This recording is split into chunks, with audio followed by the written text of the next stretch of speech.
स्वागत है friend YouTube channel total practical में। आज मैं आपको बताऊंगा कि जब आप कभी इलेक्ट्रिकल इंटरव्यू में उपस्थित होते हैं तो इंटरव्यू के द्वारा जो क्वेश्चन किया जाता है एलटी मॉड्यूल से रिलेटेड वो क्या है। तो क्वेश्चन ये होता है कि इंटरव्यूअर आपसे पूछता है कि एक एलटी मॉड्यूल में कौन कौन से कंपोनेंट लगे होते हैं।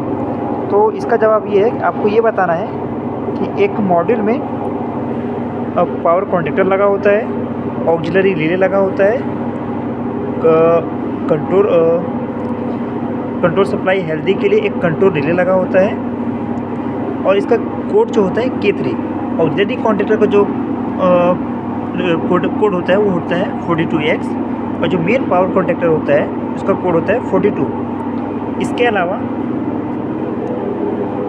आप देखेंगे तो आप पाएंगे कि एक 24 वोल्ट इलेक्ट्रोमैकेनिकल रिले लगा हुआ है, जिसमें से एक रिले का काम होता है जो कंट्रोल सप्लाई है उसको ऑफ डिस्कनेक्ट करना या ऑफ़ करना और एक मोटर को ऑन करना।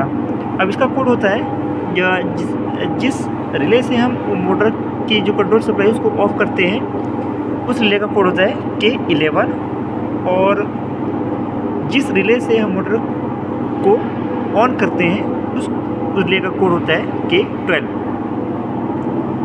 इसके बाद इसमें लगा होता है SFU। ये SFU यूनिट है, यानी कि स्विच डिसकनेक्टर फ्यूज यूनिट, इसे SDFU भी बोला जाता है। ये हमारा HRC फ्यूज लगा होता है और ये सेट जो है SFU कहलाता है। ठीक है, अब इसमें जो ये 42X जो ये 42 रिले होता है, 42 पावर कंडक्टर होता है, इसका काम होता है कि मेन सप्लाई को लोड तक पहुंचाना।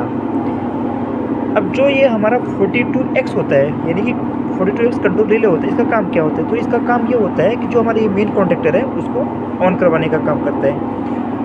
और जो ये कंट्रोल रिले K3 लगा है, इसका काम ये होता है कि मान लीजिए जब आप मॉड्यूल को इन करते हैं तो ये रिले सबसे पहले पिकअप होता है। ठीक है, इसका क्या मतलब हो? इसका मतलब ये होता है कि ये इंश्योर हो जाता है कि आपके मॉड्यूल में कंट्रोल सप्लाई हेल्दी है और DCS में हमको जो पता चलता है कि कंट्रोल सप्लाई हेल्दी है, तो वहाँ तक जो फीडबैक पहुँचाने का काम जिस रिले का होता है वो रिले होता है K3। ठीक है, इसके अलावा मोटर प्रोटेक्शन के लिए लगा होता है ओवरलोड रिले। ये अब ये इसका कोड होता है 49। ठीक है, और जो हमने देखा SFU, इसका कोड होता है 29। ठीक है, इसके अलावा करंट मेजरमेंट के लिए सिटी लगा होता है। ठीक है, तो ये सारे कंपोनेंट को आपको बताना है। ठीक है फ्रेंड्स।